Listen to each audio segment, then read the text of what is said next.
تاریخ کے صفحات کے اندر کوئی دن ایسے بھی ہوتے ہیں کہ جو سنہری حروفوں کے ساتھ لکھے جاتے ہیں، لیکن کچھ ایام ایسے بھی آتے ہیں کہ جب وہی تاریخ کا قلم دوبارہ جب لکھتا ہے تو وہ روشنائی کے ساتھ نہیں لکھتا، وہ تو خون کے آنسوؤں کے ساتھ لکھتا ہے۔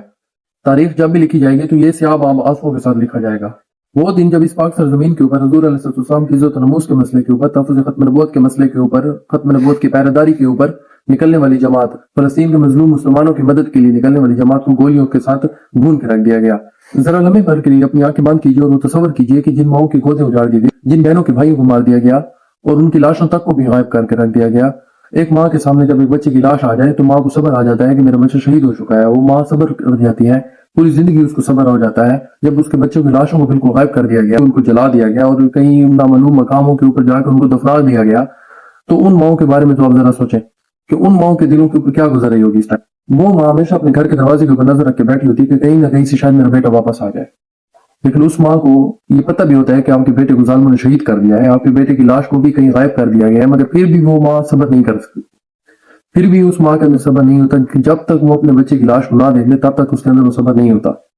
یہ بات سوچ کر دل خون کیا سر ہوتا تھا کہ جب ہم جیل میں تھے ہم یہ بات سوچتے تھے کہ جی ہم تو یہاں سے رہا ہو کر ہم تو اپنے گھروں کو چلے جائیں گے، مگر وہ ہمارے بھائی جو شہید ہوئے، وہ ہمارے بھائی جن کی لاشوں کو غائب کر دیا گیا، جلا دیا گیا اور کہیں نہ کہیں نامعلوم جگہوں کے اوپر ان کی تدفین کر دی گئی، مگر وہ لوٹ کر کبھی واپس گھر نہیں آئیں گے۔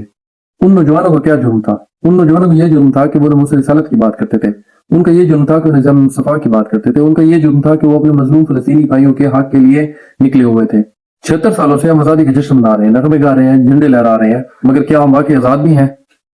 یہ ایک تلخ حقیقت ہے کہ کیا ہم آزاد بھی ہیں؟ مجھے تو نہیں لگتا کہ ہم آزاد ہیں۔ آج بھی ہمارے فیصلوں کے اوپر غیر مسلط ہیں، آج بھی ہماری ہر بات کے اوپر غیر مسلط ہے، آج بھی ہمارے اوپر امریکہ اور اسرائیل کے اعلی کار مسلط ہیں، جو اسرائیل اور امریکہ کے اشاروں کے اوپر ناچتے ہیں، جن کے دل اپنی ملت کے لیے نہیں بلکہ غیروں کے مفادات کے لیے رکھتے ہیں۔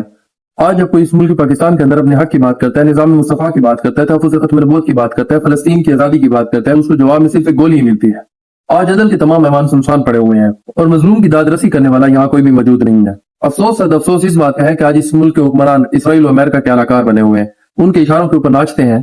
اور ان کو خوش کرنے کے لیے اپنے ہی نوجوانوں کے قتل عام کر رہے ہیں۔ عوام کو حقوق فراہم کرنے کے بجائے ان کو گولی اور تشدد کا نشانہ بنایا جا رہا ہے۔ اتنا ظلم سہنے کے بعد کوئی بندہ اگر اپنے حق کی بات کرتا ہے تو اس کو غدار قرار دے دیا جاتا ہے۔ ایک شاعر نے کیا خوب کہا تھا کہ جب بھی اہل چمن کو ضرورت پڑی خون ہم نے دیا، گردنیں پیش کی، پھر بھی کہتے ہیں یہ اہل چمن، یہ وطن ہے ہمارا تمہارا نہیں۔ غدار ہم نہیں ہیں، ملک کے دشمن ہم نہیں ہیں، ملک کے دشمن تو وہ ہیں، غدار تو وہ ہے جو اپنی ہی عوام کے اوپر گولیاں چلا رہے ہیں۔ غدار تو وہ لوگ ہیں، ملک دشمن تو وہ لوگ ہیں جنہوں نے اس پاک سرزمین کو اپنی عیاشیوں کا اڈا بنا رکھا ہے۔ آزادی ایک سرحد کا نام نہیں ہے، آزادی یہ ہے کہ آپ اپنے حقوق کے ساتھ جی سکیں۔ آزادی تو یہ ہے کہ اس ملک کے اندر نظام مصطفیٰ ہو، آزادی یہ ہے کہ اس ملک کے اندر شریعت ہو، آزادی یہ ہے کہ اسلام کے